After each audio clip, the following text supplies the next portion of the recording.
And I'm recording this lecture today, so hopefully that works, although I'm not sure what's going to happen since I'm recording on a Zoom link that is not my own, if it will save under, because normally when I record under a Zoom link that is my own Zoom link, it saves to my own personal account.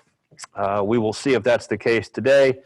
If not, I apologize. I don't know what's going on with Zoom, but like I've said a couple of times now, I'll post the PowerPoints that I go over today on eCampus. So when we met on Friday, we were talking about the big conglomerates, the Disneys, especially Disney, AT&T, NBC, Comcast, which is where we left off as kind of the big three. I mean, there are other major conglomerates as well that own a significant portion of the media industries. But today we're going to talk about basic definitions. What are the media industries? What is the media? Usually people use the phrase the media when they're ticked off about something, right? Well, the media says this, or the media says that. The media is reporting this, or you can't believe the media these days. That's treating the media as if it is one entire monolith, and it is not. The media, even if you want to break it down by media types, the media are all different organizations, businesses, companies that are often in direct competition with one another. And when people use the phrase the media as a pejorative, oftentimes they are discussing the news media because they might see a story that they don't like. The story may have been reported in a way that seems biased to them. But remember, there are many different types of news media out there. And they all have their own agenda, so to speak. And I don't necessarily mean the word agenda in a negative way. An agenda is just the news stories that a particular news organization feels like they need to report on in a given day or a given week. Certainly some news organizations push a more conservative agenda. Certainly some news organizations push a more liberal agenda. Most, I would argue, try to remain unbiased, although scholars have debated for years whether or not it's truly possible for news journalists to remain unbiased, because after all, news journalists are citizens who vote. So obviously, depending on whom they vote for, they must have formed an opinion about one party or the other, or one candidate or the other. But just remember that the media is not one huge evil force. Not even Disney. And when we talk about media industries, for the most part this semester we're going to be talking about the companies that create media texts. So what is a media text? Well, we hear the word text and we think book, or we think something we have to spend $120 on for a class. Not for this class. In this course, media text could be any single piece of media content, whether it's a TV show, whether it's a movie, whether it's a video game. Any kind of intellectual property that is meant to be created and distributed amongst a mass audience.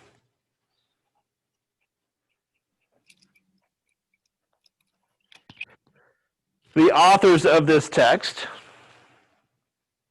where most of the chapters I'm sharing are coming from, don't really want to look at the distributors so much as part of the media industries. But they acknowledge, and other scholars have acknowledged, that the lines between a media creator and a media distributor are becoming more blurred.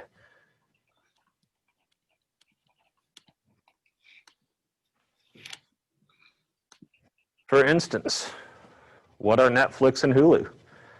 Are they creators or are they distributors? What was Netflix originally?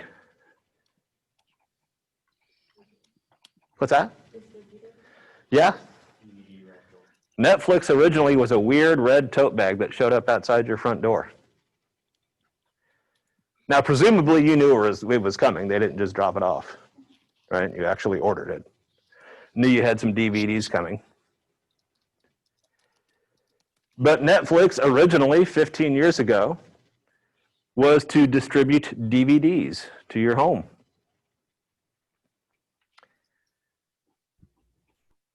Thereby destroying what beloved entity that was very popular from like 1985 to 1995. Blockbuster, yeah. You no longer had to leave your home to watch DVDs or to rent DVDs. Netflix took care of that. But then Netflix started buying up cheap movies, reruns of television shows, and then Netflix became digital, right? But then what happened with Netflix? What did they decide that they finally had the money and a little bit of cachet to do? Absolutely. Netflix original TV shows. Some have been fairly critically acclaimed, right? Orange is the New Black. Netflix original movies. Maybe less so, because all of them star Adam Sandler. But still. Netflix went from a distributor, solely a distributor, now to a bit of a creator as well. Same with Hulu. Same with Prime. Marvelous Mrs. Maisel. One of the most highly acclaimed shows we have right now. It's winning all the Emmys. It's a Prime original, Amazon. The networks aren't too happy about this, right? That wasn't part of the original deal. NBC, CBS are like, hey, we create the shows, and then we'll sell the older seasons to you, Netflix and Hulu. We didn't expect you to start creating good shows and competing with us and taking away our audience. Are they taking away the audience? That's a good question, because any more primetime dramas and comedies that are on, especially primetime dramas that are on the broadcast networks, CBS, ABC, NBC, the demographic for that audience tends to skew a little bit older, where the demographic for Hulu and Netflix tends to skew a little bit younger. But still, there's been some pushback from the broadcast networks. And a few years ago, I made a joke about Adam Sandler, which it's okay to do that. Used to be 5 years ago or so that an actor who agreed to do a Netflix or Hulu original movie was maybe on the downside of their career. And that an A-list actor would not be caught dead in a movie that was solely created by Netflix or Hulu. Those times have changed.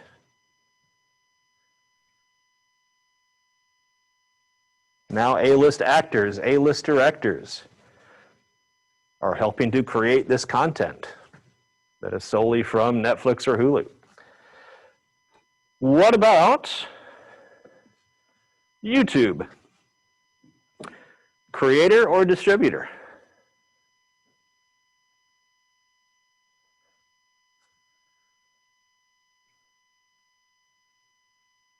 I guess it's more so started as creator and now has become more of a distributor, especially with YouTube TV. You mean vice versa? It started as a distributor for things that we created, and now they're creating their own material?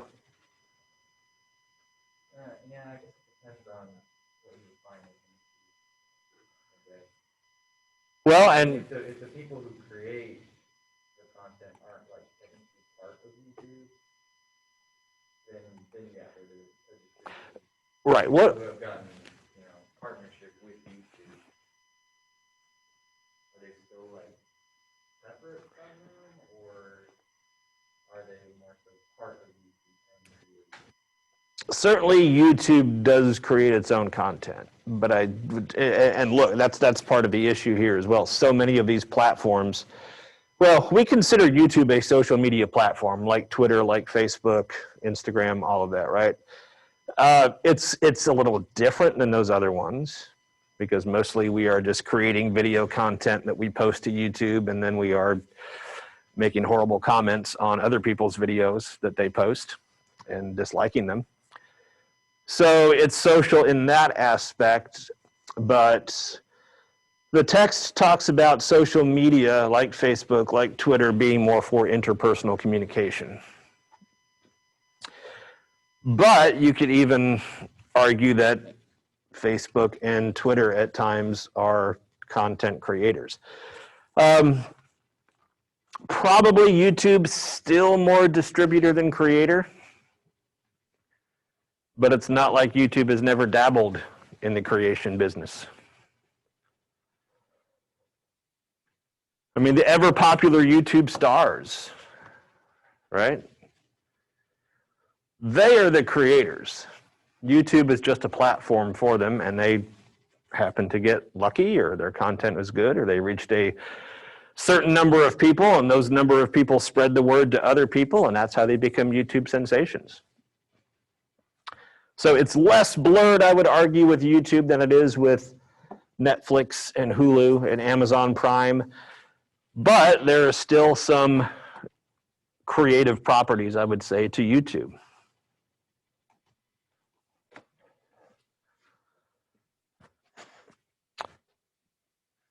So, do we need media?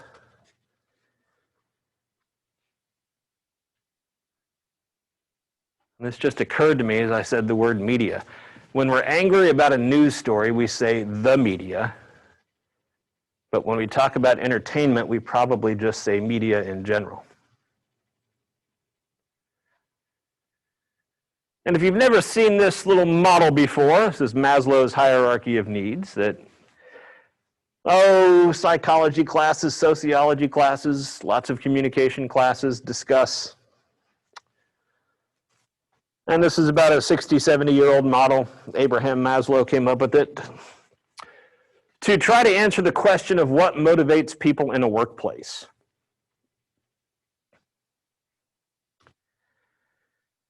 And he said, generally speaking, there were about 5 levels of needs that human beings needed satisfying. And that you had to start at the most basic, and only after you had the most basic of those needs satisfied could you worry about other needs.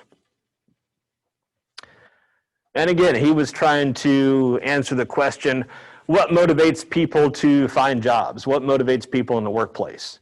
So, an obvious question, why do people have jobs?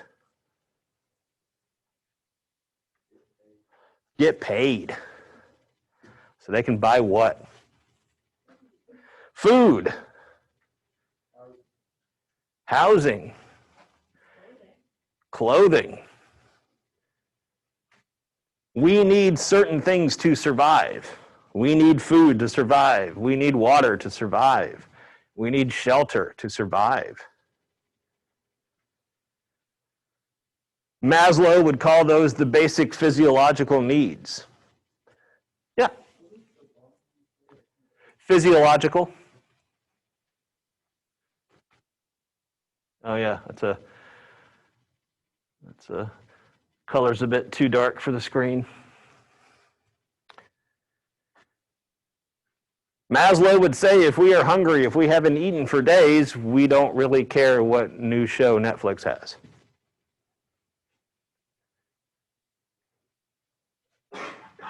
But once we have those needs satisfied, we can move on to other needs. So once we have eaten, once we have water, once we have clean air to breathe, we can move on to safety needs, protection from threats. And some folks would say this is where the shelter comes in to protect us from elements, clothes, as you said. Heavy clothes in the winter. If you all had winter here, which been here 3 years, I haven't seen it yet. I saw one day of winter. December of 2017, it snowed. So as far as I know, you all have winter for one day here. But protection from the elements, protection from threats. We have to feel safe before we can worry about anything else.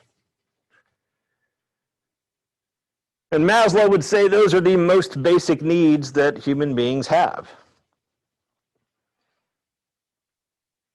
We get jobs because we want a paycheck. We want a paycheck so we can buy food, water, and a home, and clothes.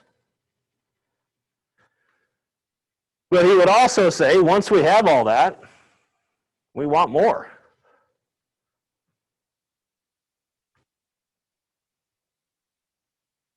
We want people,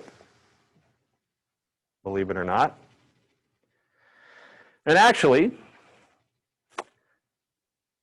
even if you're a bit of a recluse or hermit,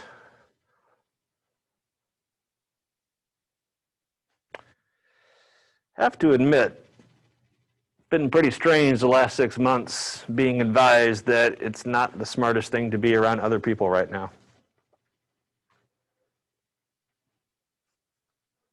Some folks probably haven't seen their families in months. Some folks who are in romantic relationships probably haven't seen their partners in months, especially if they don't live in the same city or state.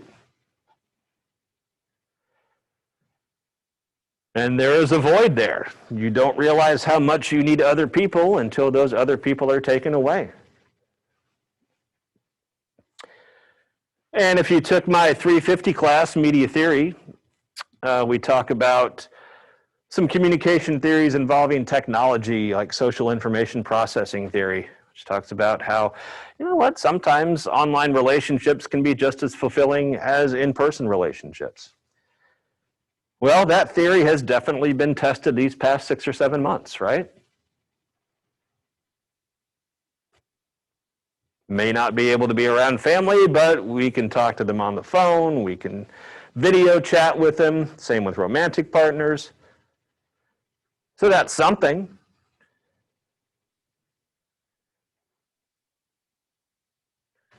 Maybe you have come to the conclusion that, yeah, that's great, but that's not enough.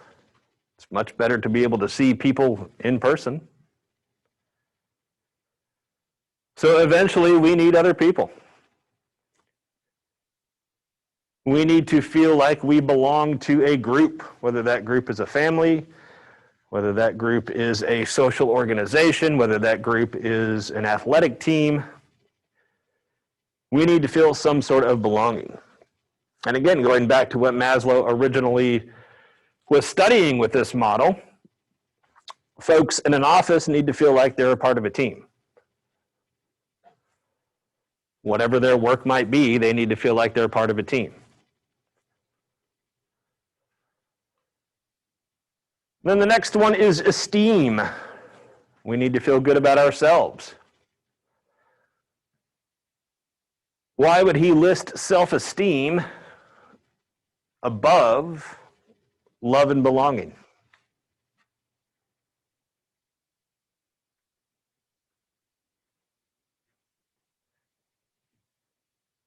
Where do we get our sense of self?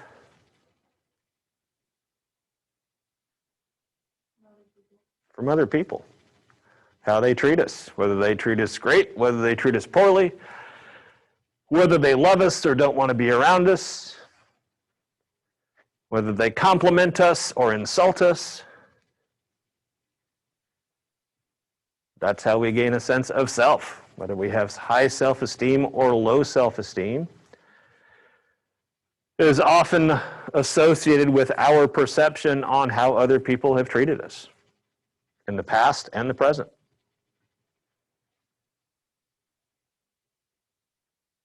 And then the last one is something called self-actualization. This is an idea that we never stop striving for more. That we set goals, try our best to accomplish that goal, and if we do accomplish that goal, we set new goals. So Maslow would say it's not enough to get a paycheck and have some coworkers that you like who treat you well so you feel good about yourself, who say you do a good job. You have a boss who says you do a good job so you feel good about yourself. That for some of us, that's not enough. For some of us, we want more. For some of us, we want an opportunity to make a change or make a difference in our workplace. Which is why people strive for promotions. Which is why people say, okay, I'm going to work at this office for 5 years, and then I want to go up for this position. Even if it's in a different office, in a different city, or a different state. Want to keep trying new things. So the question is, where does media fall into all this?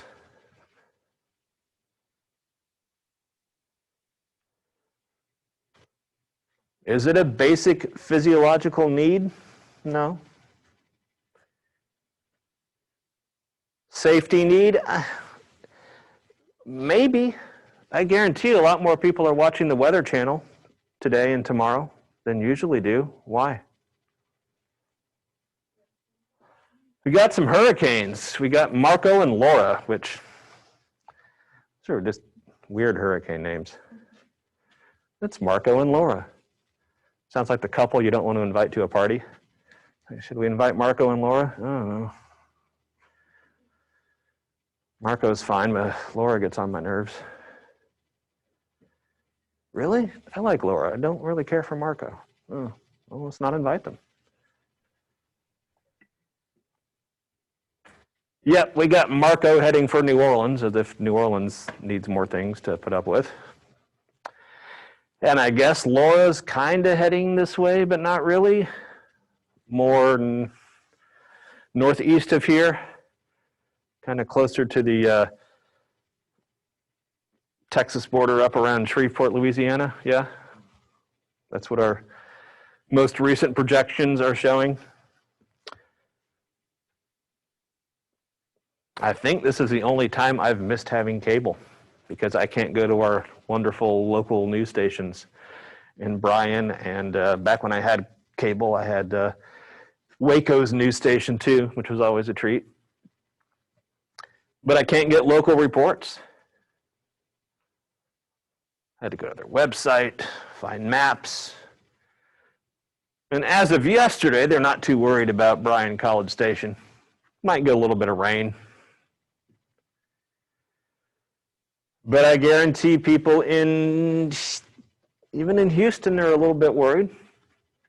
Probably watching more weather-related media, certainly as you get closer to the Louisiana border, around Lake Charles, Louisiana. So perhaps media does serve or do serve a certain need there. But we've been asking ourselves a lot these past few months, what do we really need?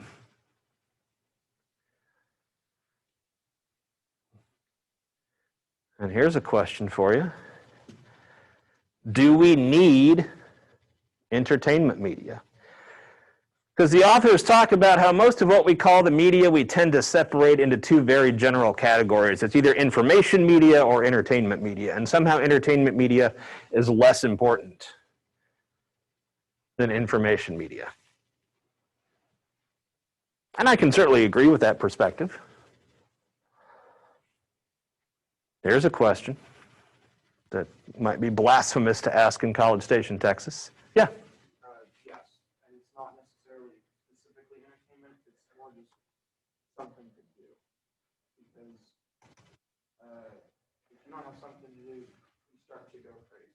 Like the same reason a 70-year-old man gets up in the morning to shovel his snow.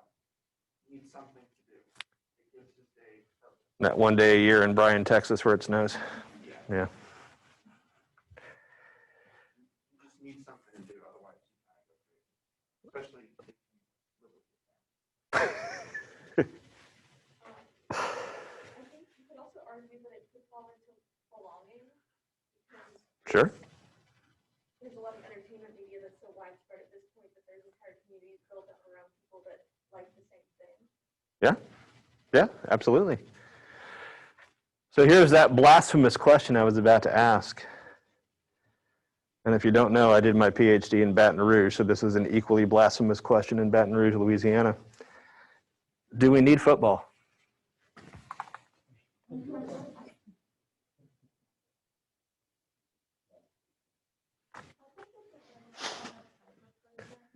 Like there are people who never watch TV shows or movies and like that, and it's kind of like what you say with the belonging aspect of like if you can't be around people and stuff, you can watch these shows and feel kind of as if you're connected through it. And so I think it always depends on who you ask and what their life perspective is. So it certainly depends on the individual. Yeah. Yeah, and if you use a certain type of media or genre of media, say it's football, you lose football forever for whatever reason. I don't know. I think forever is a bit drastic. I think we're just talking about this year, though. But like, for a certain amount of time, like, a lot of people didn't have baseball for a while when it was, supposed to restart. Yeah. But, people find other things. So it's like, maybe we don't need a certain genre of media, but maybe just the entertainment aspect in general of media is necessary to some people. It just doesn't necessarily depend on what specifically it is. Yes. Definitely with quarantine mode, with stuff happening around the baseball stuff, a lot of people turn to read. So it doesn't necessarily Yeah. Reading has now become a last-ditch piece of entertainment for us all. So it's nothing else. I may as well get a book. Books like technically media? That's a good question. Yeah, if you want to, other than going outside and playing games with friends, books are kind of the original entertainment medium, right?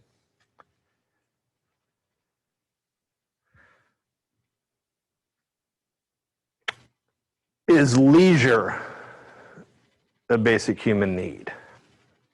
Do you need to blow off steam?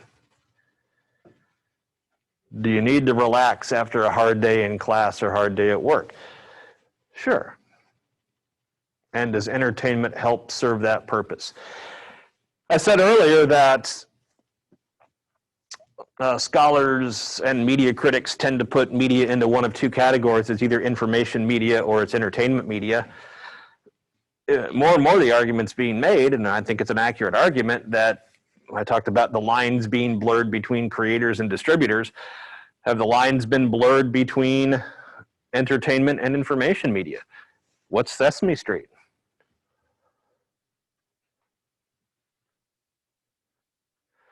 Is it not both?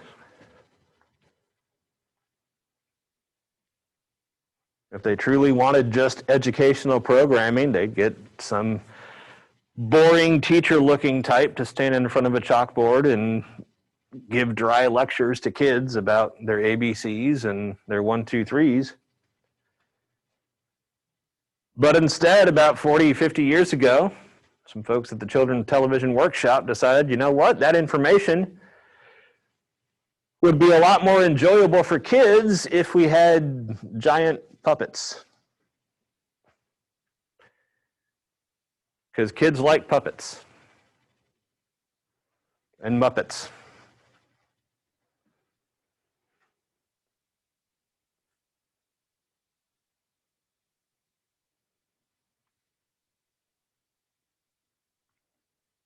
More recently, I mean, you could argue that education or informational media and entertainment media have been blurred for adults as well.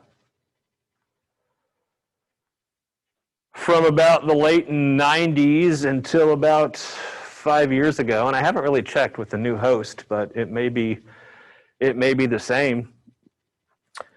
Adults who were in their early 20s up until probably their mid 40s were getting their news and information from where?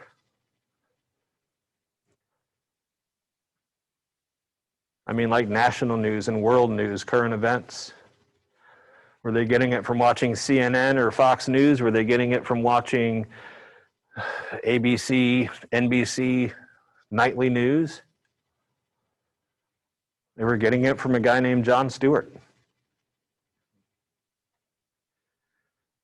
you don't know who Jon Stewart is, he was the host of The Daily Show on Comedy Central for 15 years. Been replaced by a very funny comic named Trevor Noah. And even before The Daily Show, Saturday Night Live, if there are some SNL fans in the crowd, they've been doing Weekend Update ever since the first Saturday Night Live program in 1975, where two comedians take on the role of news anchors and talk about real events in a comedic fashion.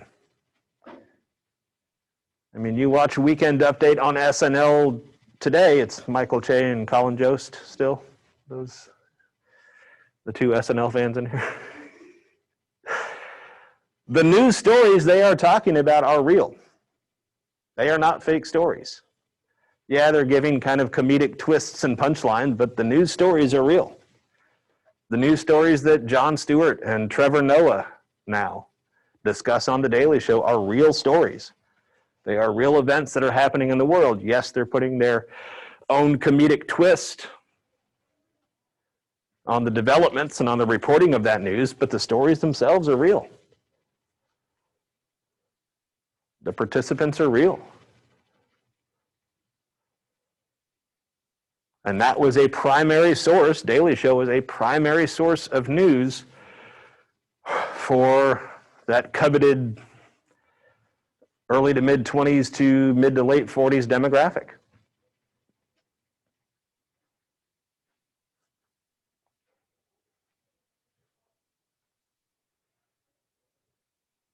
Because folks decided they wanted a little bit of entertainment with their news.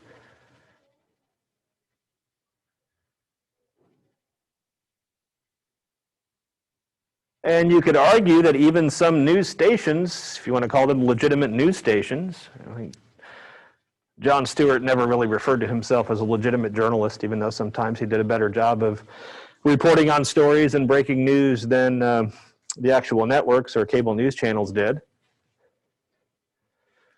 But you could argue that cable news stations, CNN, Fox, MSNBC, have discovered that Jon Stewart was right to a certain extent, that they need a little bit of entertainment when they're delivering the news. And you could argue that that's why opinion-based journalists might be a strong word, but opinion-based hosts on cable news networks have become more popular. Because oftentimes they talk about the stories of the day in a very angry or sarcastic tone. Usually siding more with one political party over the other. And targeting a very specific demographic.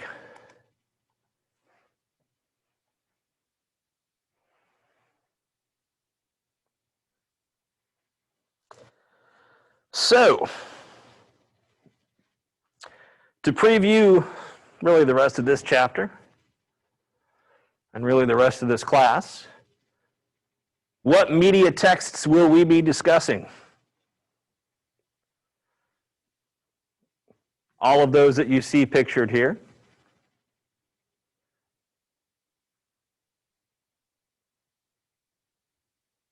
Plus, obviously, movies. I don't see a movie pictured there. Magazines.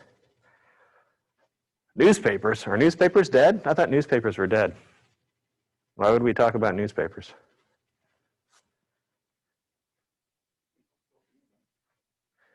People still read them when they finish shoveling the snow, right?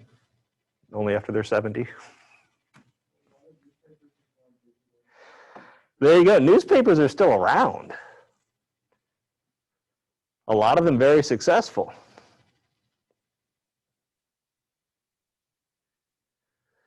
The physical format of the newspaper might be slowly dying or very quickly dying.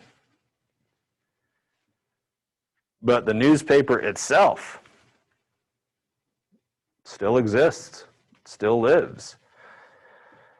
Now, it's undergone dramatic changes in the last 20 years. Journalists have been laid off. Journalists that have been kept around have been given new assignments.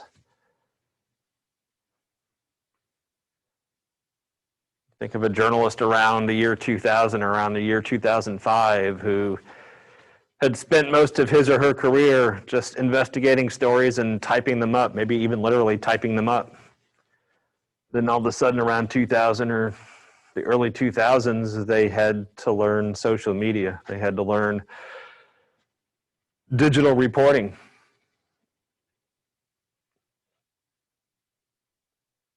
So newspapers, magazines, even the USA Today. If you've stayed at a Holiday Inn Express recently, you probably almost tripped over a USA Today when you were leaving your hotel room first thing in the morning.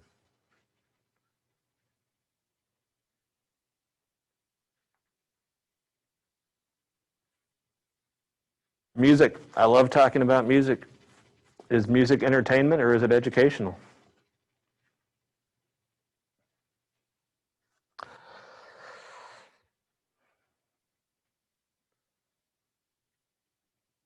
You could argue that just about every format, every media text that we'll talk about this semester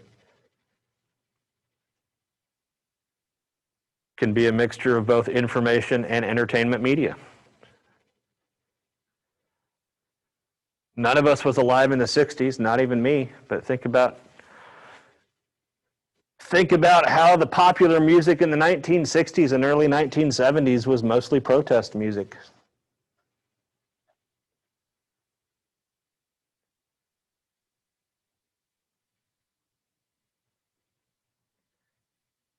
I mean, you look back at grainy images of Woodstock, an outdoor music festival in upstate New York in 1969, and looks like a lot of fun. Bunch of half-naked or mostly naked teenagers throwing mud around and dancing.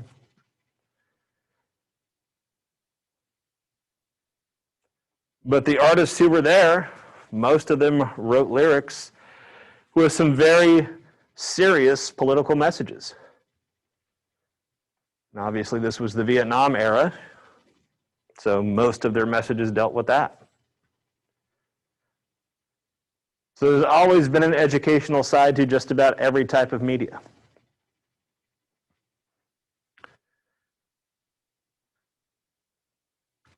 So this is really what we're going to be discussing this semester, and I think that's probably a good place to leave it. And yes, we'll talk about Taylor Swift as much as you want on Wednesday. Any questions?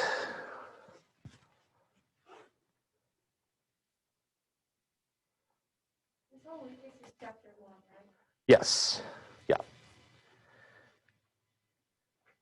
Any questions?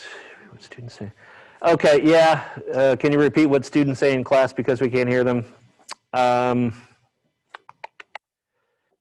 Did you guys say anything important today?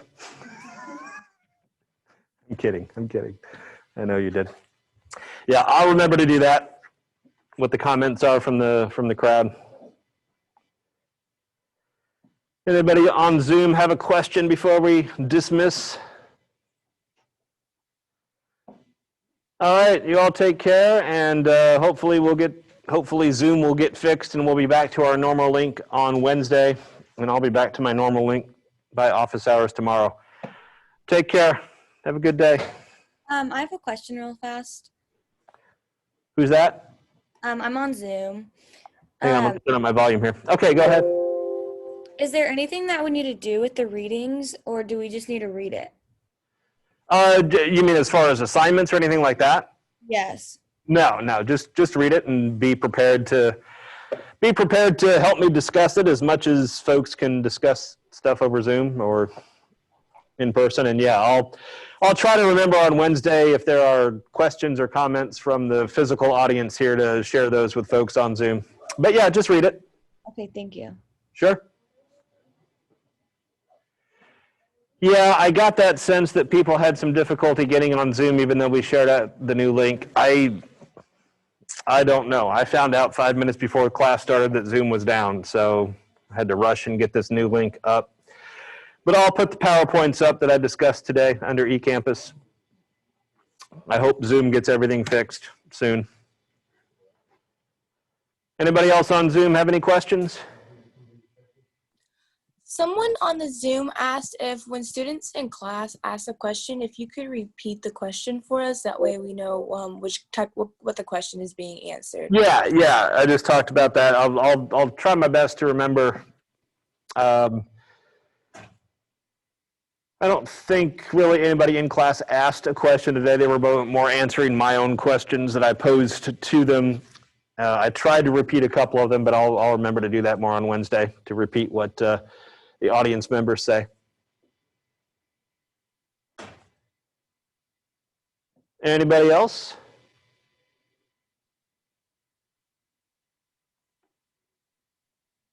All right, you all take care. See you Wednesday.